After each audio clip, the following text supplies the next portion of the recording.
Kisah Para Rasul 16 ayat 4 sampai dengan ayat yang ke-10.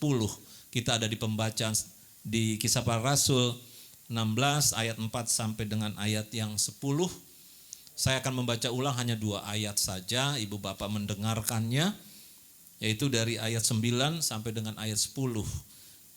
Kisah Para Rasul 16 ayat 4 sampai dengan 10, saya akan membacakan kembali ayat 9 sampai 10, dikatakan demikian. Pada malam harinya tampaklah oleh Paulus suatu penglihatan. Ada seorang Makedonia berdiri di situ dan berseru kepadanya. Katanya, menyeberanglah kemari dan tolonglah kami. Setelah Paulus melihat penglihatan itu, segeralah kami mencari kesempatan untuk berangkat ke Makedonia. Karena dari penglihatan itu kami menarik kesimpulan bahwa Allah telah memanggil kami untuk memberitakan Injil kepada orang-orang di sana. Ini maksudnya orang-orang di Makedonia. Shalom. Apa kabar? Luar biasa, kita bersyukur hari ini. Kalau Ibu Bapak boleh melihat di sebelah kanan tangan saya di sini ada 11 anak Tuhan yang pada tanggal 19 Juli kemarin dia menyerahkan kehidupannya untuk percaya kepada Tuhan Yesus. Dan terus tetap doakan mereka ya dalam pertumbuhan iman, kerohanian mereka. Ini 10 anak dan 1 seorang ibu. Mereka 10 anak ini masih muda mereka. Tadi seperti Ibu Yoni katakan, perjalanannya masih jauh. Mereka butuh bimbingan. Bukan saja dari orang tua, tapi dari komunitas kita berada di tempat ini. Bimbing mereka. Dan berikan masukan-masukan pada mereka yang masih muda ini ya. Ya, Ibu Bapak Saudara yang diberkati Tuhan Yesus, tidak terasa kita memasuki bulan Agustus di tanggal 3 hari ini. GKI Gereja Kemah Injil di sepanjang bulan Agustus adalah bulan misi. Ini bulan misi ya. Bulan misi 2025 Gereja Kemah Injil Indonesia. Tema besarnya adalah tolonglah segera. Gereja-gereja yang ada itu memang di bulan Juli, bulan Agustus itu dia mengadakan penginjilan-penginjilan seperti di GKII. Ada yang mereka mengatakan di bulan-bulan pekabaran Injil. Dulu kita mengenal adanya bulan pekabaran Injil. Ada bulan pelayanan, ada bulan kesaksian, itu sama. Semuanya orientasinya untuk kita pergi untuk memberitakan Injil. Jadi yang menarik juga misi di Gereja Kemah Injil Indonesia ini bukan hanya di bulan Agustus. Ya di bulan Agustus kita harus bermisi, kita harus menginjil dan kita pergi. Bukan itu saja, bukan saja hanya di bulan Agustus. Di bulan-bulan setiap hari juga kita mempunyai misi Tuhan yang harus kita beritakan dalam kehidupan hari lepas hari. Jadi Ibu Bapak Saudara yang diberkati Tuhan Yesus, kita kembali ke konteks kita pembacaan di siang hari ini. Dan juga tema yang saya bagikan ya tolonglah segera. Pada pasal 16, nanti kalau Ibu Bapak bisa baca di rumah mulai dari ayat 15, itu runutannya semua dari situ. Di pasal 16 ini menandai momen penting dalam sejarah PI, atau sejarah misi, atau sejarah pekabaran Injil. Di mana Injil akan menyeberang dari Asia ke Eropa. Nah, Paulus dan timnya di situ ada Silas, ada Timotius juga mengikut Paulus untuk mendatangi beberapa jemaat-jemaat yang ada di Asia pada waktu itu. Ini merupakan perjalanan misi dari Paulus yang kedua. Mereka berjalan dari kota keluar kota, dari desa keluar desa pada waktu itu. Untuk apa? Untuk menguatkan jemaat dan untuk menyampaikan hal-hal penting di dalam sidang di Yerusalem kepada jemaat-jemaat yang ada di Asia Kecil pada waktu itu. Kalau kita lihat ke ayat 4 dan 5, di sini mencatat bahwa gereja-gereja itu dikuatkan dengan perkunjungan, dengan perjalanan misi dari Paulus, sehingga jemaat kalau kita lihat di ayat 4 dan 5 ini jemaat terus bertumbuh. Namun tiba-tiba di dalam ayat 6 sampai ayat 8 Allah menghalangi rencana Paulus untuk masuk lebih dalam lagi ke Asia dan ke Bitinia. Ini bukan karena niatnya salah dari Paulus, tetapi karena Tuhan punya waktu, Tuhan punya rencana yang lebih besar bagi pekabaran Injil dan juga bagi Paulus dan timnya pada waktu itu. Di ayat 9 dikatakan ada seorang Makedonia berdiri di situ dan memohon kepadanya, menyeberanglah ke Makedonia dan tolonglah kami dari penglihatan Paulus tadi. Nah, respon Paulus bagaimana? Di ayat 10 dikatakan, segeralah kami mencari kesempatan untuk berangkat ke Makedonia. Paulus meresponi apa yang dia lihat dari penglihatan. Dia mengalihkan lagi perjalanan misinya. Nah, peristiwa ini bukan hanya keputusan atau sekedar perubahan rute dari misi apa yang dilakukan oleh Paulus. Tetapi ini adalah perubahan besar, transisi besar dalam sejarah keselamatan, di mana dari timur menuju ke barat, dari Asia menuju ke Eropa. Dan ini titik balik Injil masuk ke Eropa.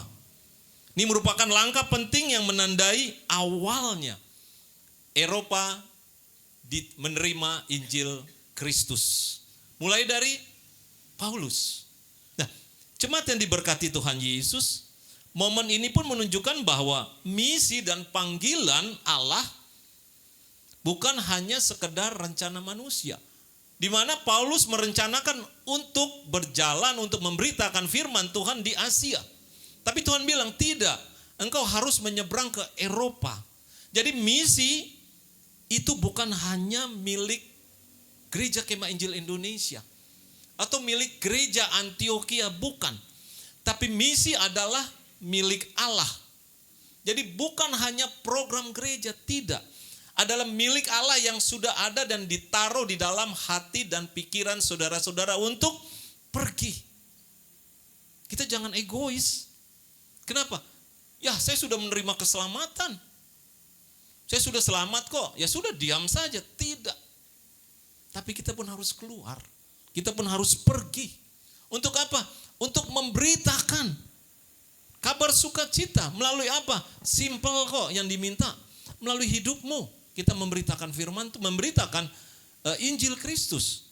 Ya, jemaat yang diberkati Tuhan Yesus, coba kita bayangkan kalau kita sedang berjalan, kita melewati jalan yang sepi, dan kita di situ mendengar suara yang lirih, suara yang pelan dari seorang yang terperangkap di reruntuhan, dan dia tidak bisa berbuat apa-apa.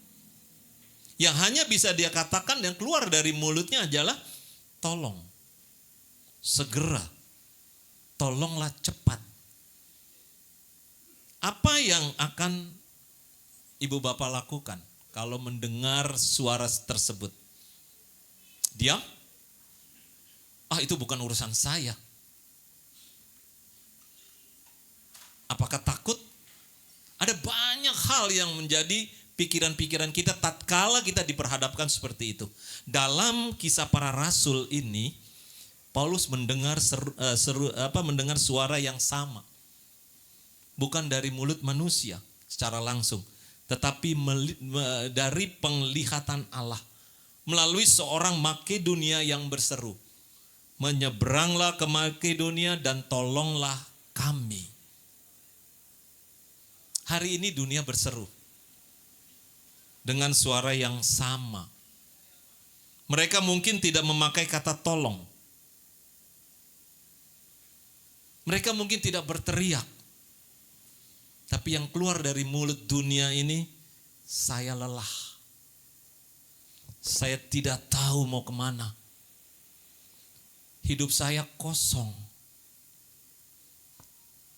Saya butuh jawaban dari setiap pergumulan, permasalahan, tantangan kehidupan kita. Dunia sedang ada tidak baik-baik saja saat ini. Kehadiran saudara dan saya dibutuhkan. Saya takut, saya khawatir, saya cemas. Masih adakah pengharapan? Itu yang keluar dari dunia. tadi saya sampaikan bahwa dunia dalam keadaan tidak baik-baik saja saat ini. Pergolakan di mana-mana. Pergumulan terjadi di mana-mana, resesi terjadi. Banyak orang-orang yang kelelahan di dalamnya. Banyak orang-orang yang perlu jawaban dari saudara dan saya. Apakah kita mau mendengar suara itu? Dan jika kita ya, bagaimana kita mau menanggapinya? Apakah kita hanya ya, itu bukan terjadi dalam hidup saya. Saya dan keluarga baik-baik saja kok, itu kan orang lain. Apakah kita seperti itu? Atau kita apatis? Ya sudahlah, sudah seperti ini ya sudah seperti ini saja. Ada banyak yang ada dalam pikiran saudara dan saya yakin dan percaya. Tapi dunia butuh saudara.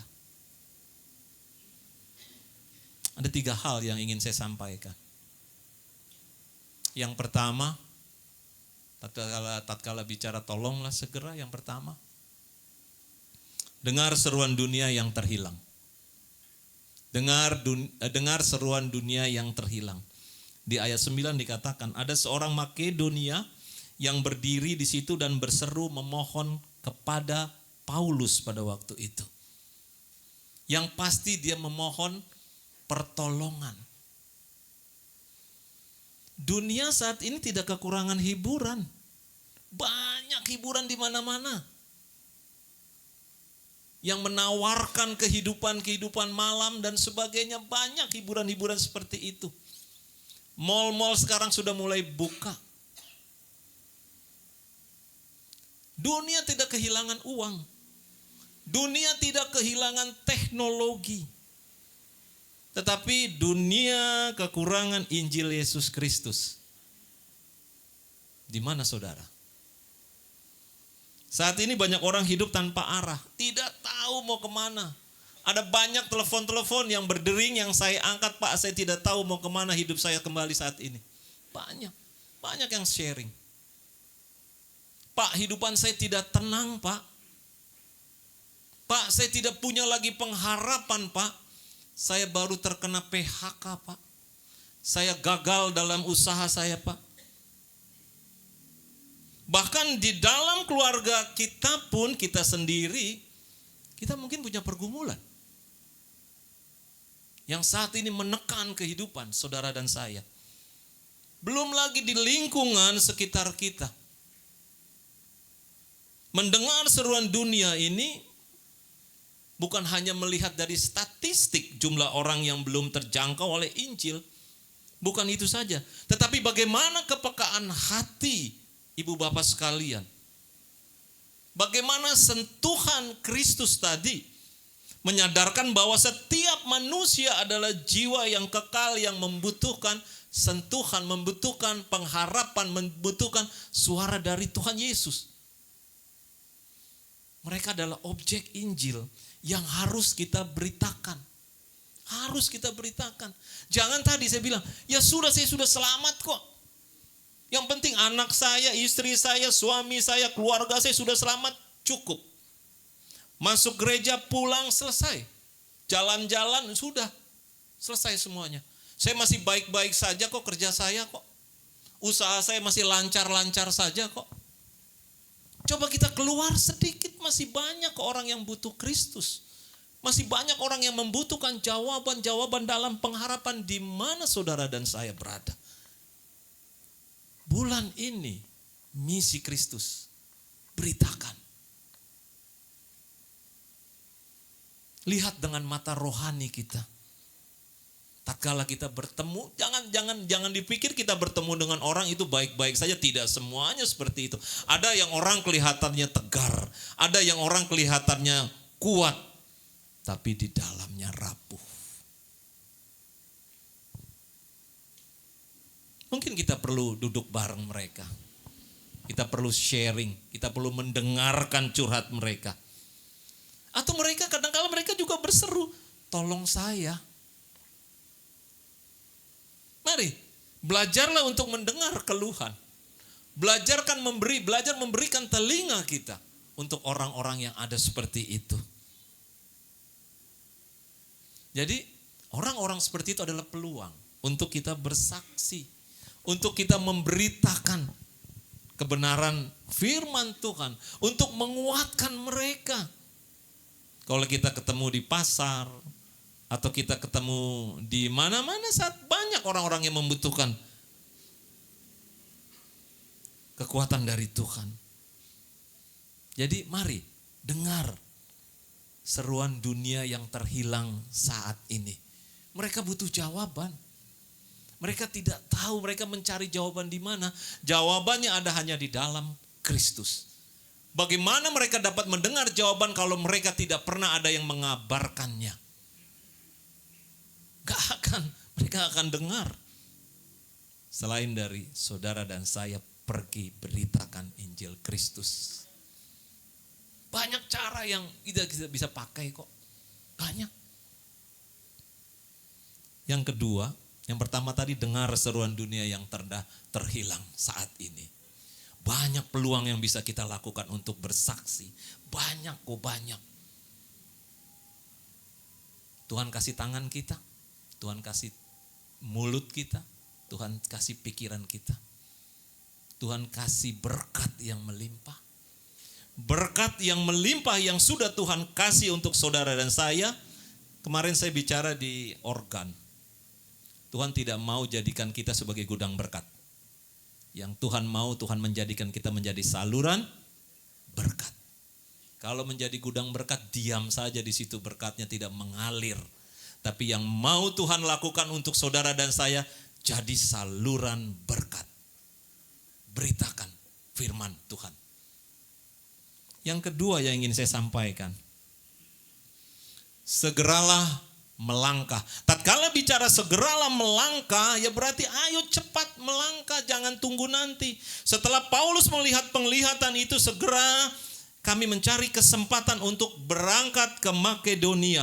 Paulus tidak menunda, dia kata nanti ajalah. Ini tugas-tugas di Asia masih banyak. Tidak, dia mendengar suara Tuhan dan dia pergi. Dia bertindak cepat. Kata segera menunjukkan bahwa ia menganggap panggilan ini penting dan mendesak. Misi Tuhan itu penting dan mendesak. Banyak kok orang kehilangan kesempatan bersaksi. Kenapa? Karena menunda. Kenapa? Karena takut.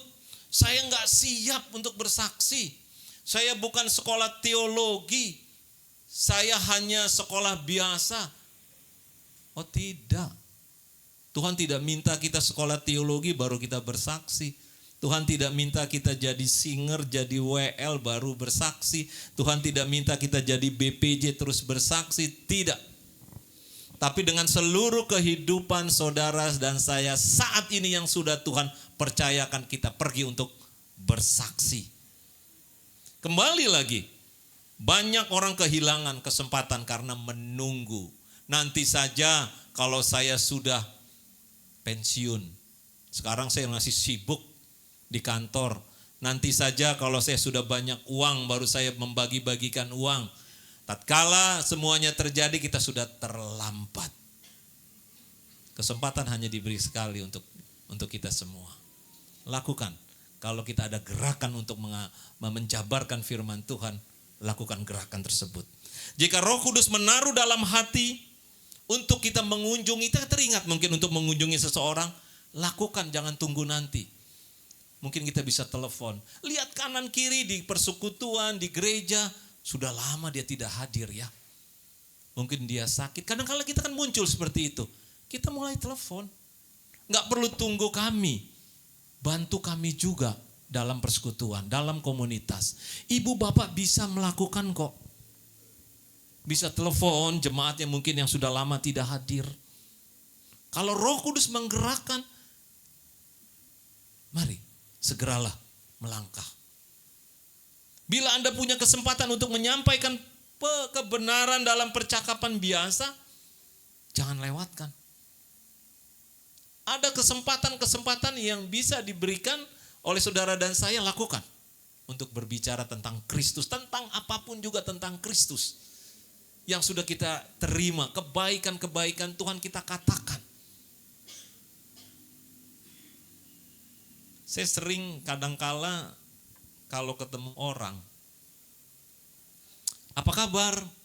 Ya begini-begini saja. Sering gitu kan? Apa kabar Pak? Ya begini-begini saja. Kan harusnya, apa kabar? Kita bersaksi bagi Tuhan, luar biasa bersama Tuhan Yesus. Kan enak kan? Simple. Tapi nama Tuhan yang dipuji, nama dituhankan. Dia pasti nanya, oh kenapa dengan Tuhan Yesus? Dia yang memelihara kehidupan saya. Amin. Simple. Jadi kalau nanti ada yang tanya, apa kabar? Bilang, luar biasa bersama dengan Tuhan Yesus. Jadi banyak yang bisa kita buat kok dalam kehidupan ini. Jadi kalau Tuhan tempatkan itu saat ini, segeralah kita melangkah. Pulang dari sini, ada hal-hal yang kita pikirkan untuk kita melayani, untuk kita bersaksi, lakukan. Tuhan menggerakkan hati dan pikiran saudara dan saya. Yang ketiga yang ingin saya sampaikan, taat bersaksi pada panggilan Tuhan. Jadi taat bersaksi pada panggilan Tuhan. Di ayat 10 dikatakan, karena dari penglihatan itu kami menarik kesimpulan bahwa Allah telah memanggil kami untuk memberitakan Injil kepada orang-orang di sana. Misi dan penginjilan bukan inisiatif manusia. Jadi misi dan penginjilan yang ada di dalam, yang ditaruh di dalam kehidupan saudara dan saya bukan milik manusia atau inisiatif manusia. Bukan inisiatif dari Gereja Kemah Injil Indonesia, tidak. Tapi ini adalah panggilan dan pekerjaan yang ditaruh di dalam kehidupan saudara dan saya. Kita hanya alat. Kita tidak menyelamatkan. Tapi Allah yang bekerja dengan apa yang kita lakukan. Jangan kita berpikir, nanti gimana ya? Setelah saya memberitakan, beritakan saja. Biar Roh Kudus yang akan meneguhkan tutur kata kita bagi orang-orang yang menerima firman Tuhan tersebut. Jangan merasa harus menjadi penginjil besar dulu untuk bersaksi. Kalau kita menunggu jadi penginjil besar dulu untuk bersaksi, kita terlambat. Mulai dari kehidupan hari lepas hari. Keluargamu adalah misi penginjilan yang praktis yang bisa kita lakukan. Kalau kita belum bisa terlalu jauh keluar, kembali dari sini, pulang dari sini, perhatikan keluargamu. Itu adalah keluarga yang terdekat. Itu misi penginjilan yang mudah kita lakukan. Lakukan misi penginjilan di dalam keluarga. Dengan apa ya Pak? Dengan hidupmu, dengan tutur katamu, dengan pikiranmu, dengan tindakanmu. Yang terlihat oleh suami, yang terlihat oleh istri, yang terlihat oleh anak-anak. Itu misi penginjilan yang paling dekat. Setelah itu terus meningkat. Gereja, ke tempat pekerjaan dan sebagainya. Jadikan hidupmu sebagai kesaksian. Kembali lagi melalui apa? Melalui tutur kata yang penuh dengan kasih. Tindakan yang jujur. Semangat kerja yang berintegritas. Supaya dunia tahu kok. Bahwa kita adalah anak-anak Tuhan. Atau anak-anak muda saat ini. Melalui apa? Melalui dunia atau melalui media sosial. Ya kan sekarang semua pasti pegang HP. Dan paling tidak ada mungkin 50% yang selalu menggunakan HP untuk media sosial. Ada Facebook, ada apa lagi yang bisa kita pakai? Apalagi Bu? IG, Instagram. Ada apa lagi? Tik-tik apa? Oh TikTok, bukan tik-tik ya. TikTok. Ada YouTube. Itu kan gampang kita pakai, semua pakai. Anak-anak apa? Anak-anak muda. Tadi Ibu Yoni bilang, masih ada tugas-tugasnya itu Bu. Mereka Facebook pasti Bu, Instagram, TikTok mereka pakai. YouTube. YouTuber kan anak-anak muda. Bukan saja upload hal-hal yang habis makan kemana upload. Habis jalan kemana upload. Jangan. Coba kasihlah sekarang. Kita upload firman-firman Tuhan. Apa ya maksudnya? Kutipan-kutipan yang memberi kekuatan. Kutipan-kutipan yang memberikan sukacita. Gampang kok. Apalagi anak-anak muda ini kan luar biasa. IQ-nya mungkin kita ketinggalan ini yang oma, opa, bapak, ibu, pakai kesempatan yang sudah diberikan. Ini luar biasa. 11 anak Tuhan, 10 anak-anak muda yang siap untuk bermisi. Amin. Mereka siap untuk bermisi melalui kehidupan mereka. Mereka masih muda. Mereka energik. Ini mereka pintar loh. Anak-anak ini pintar. Jadi pakai apa yang sudah Tuhan berikan, kepintaranmu. Di sekolah, di kantor, di kampus, di dalam persekutuan, pakai semuanya. Pakai apa yang sudah Tuhan berikan. Karunia, talenta. Di sini hadir juga asisten gembala dari Sasak Panjang, pelayan Tuhan Ibu Leni, Tatiasina. Ada 4 anak Bu di sini Bu. Anak-anak dari Sasak Panjang.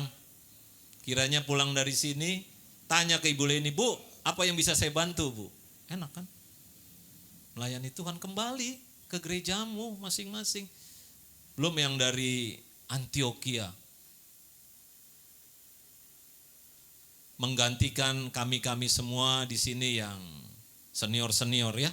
Ganti anak-anak muda. Wah, luar biasa. Tapi kadangkala bangunnya susah Pak, 6:30 Pak. Ini juga pergumulan kita ya. Tapi enggak, anak-anak muda sekarang enggak. Sekolah aja bisa bangun pagi, untuk guru-guru, masa untuk Tuhan harus bisa lebih pagi lagi untuk melayani Tuhan ya. Yakin dan percaya ya. Mari kita ceritakan Yesus Kristus dalam kehidupanmu. Pak, saya belum bisa. Bisa ceritakan di dalam kehidupan keluarga. Ceritakan buat mamamu, buat papamu, buat kakak, buat adik. Ceritakan bahwa Tuhan Yesus baik di dalam kehidupanmu.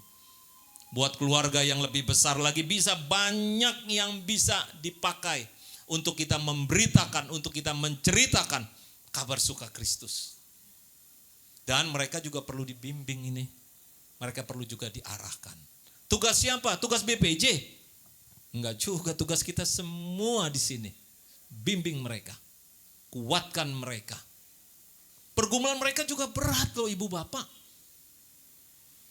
Berat pergumulan perjalanan kehidupan mereka. Mereka masih panjang. Yang sering saya katakan di dalam kata kesasi. Jangan jual Kristus saya bilang. Demi Abdullah, jangan. Jangan ya, jangan jual Kristus demi Abdullah ya. Jangan jual Kristus demi Aminah, jangan. Cari Markus, Matius, Lukas masih banyak. Ya, Yohanes masih banyak, ya kan? Timotius, Paulus masih banyak ya. Amin. Amin dong ya. Jadi perjalanan kalian masih panjang. Ikut Kristus enak. Benar enak loh ikut Kristus. Masa depannya masa depan yang penuh dengan harapan. Ya, di sini juga ada seorang ibu, Ibu Diana. Semangat. Luar biasa Ibu Diana ini ya. 3-4 bulan yang lalu Ibu Diana ini datang. Pak, saya mau dibaptis. Waduh, nanti dulu Bu ikut katekisasi loh Bu, saya bilang. Ya, karena Ibu Diana dari beda 2 hari dengan kita ya. Kita Minggu, dia Jumat ya. Beda 2 hari.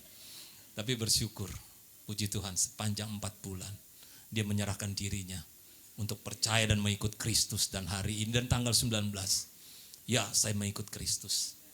Bimbing juga ya Ibu Diana. Bersaksi banyak yang kita bisa lakukan.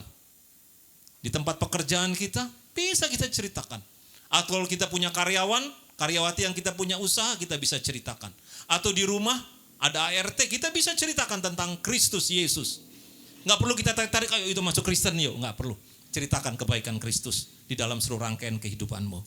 Saudara dan jemaat yang diberkati Tuhan Yesus, kita tidak dapat mengubah dunia jika kita belum dapat mengubah dan belum kita bersaksi di rumah.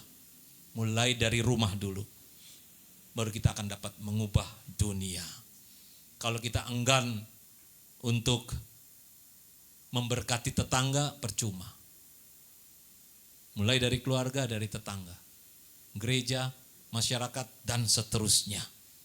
Mari, kembali lagi saya ingatkan, keluarga, teman, tetangga, tempat kerja, komunitas digital, itu adalah ladang penginjilan kita. Dengan apa? Dengan tutur kata kita. Dengan apa? Dengan sikap kita. Dengan apa? Dengan tindakan kita. Dengan pikiran, seluruh kehidupan kita. Yang akan tergambar dalam kehidupan saudara dan saya adalah Kristus. Nah, sekarang pertanyaannya, apakah kita mau berkata kepada Tuhan, Tuhan, pakailah hidupku untuk memberitakan Injil Kristus. Maukah kita berkata seperti itu? Ini komitmen kita pada hari ini. Pulang dari sini kita memberitakan Kristus yang sudah menyelamatkan saudara dan saya. Saya menutup dengan satu pujian yang biasa dinyanyikan oleh Pak Victor, paling senang lagu ini. Simple loh lagunya loh. Simple lagunya, biasa dinyanyikan di organ perkarya, perkawan, dan lansia. Bersaksi terus sampai Tuhan datang. Gampang kan? Bersaksi terus sampai Tuhan datang. Bersaksi terus sampai Tuhan datang. Bersaksi, bersaksi, bersaksi, haleluya. Bersaksi terus sampai Tuhan datang. Sekali lagi. Bersaksi.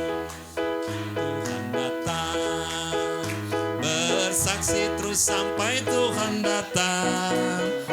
Bersaksi, bersaksi, bersaksi, haleluya. Bersaksi terus sampai Tuhan datang. Anak-anak yang baru baptis, ayo kita nyanyi bersaksi terus.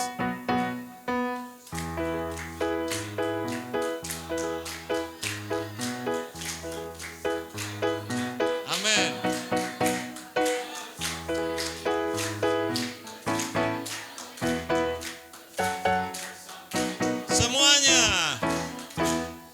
Bersaksi terus sampai Tuhan datang.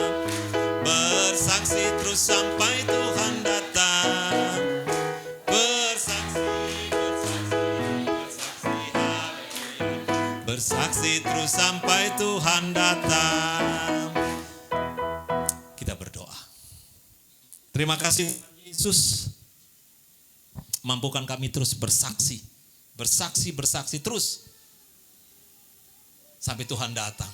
Dan kesempatan itu saat ini diberikan untuk kami Tuhan. Mampukan kami keluar dari gereja ini. Kami memberitakan Kristus yang merupakan juru selamat dunia ini. Terima kasih untuk firman Tuhan. Dan kiranya kami mampu menghidupi firman Tuhan. Dan kami mampu melakukannya dalam kehidupan hari lepas hari. Di dalam nama Tuhan kami Yesus Kristus. Kami alaskan doa ini. Haleluya. Amin.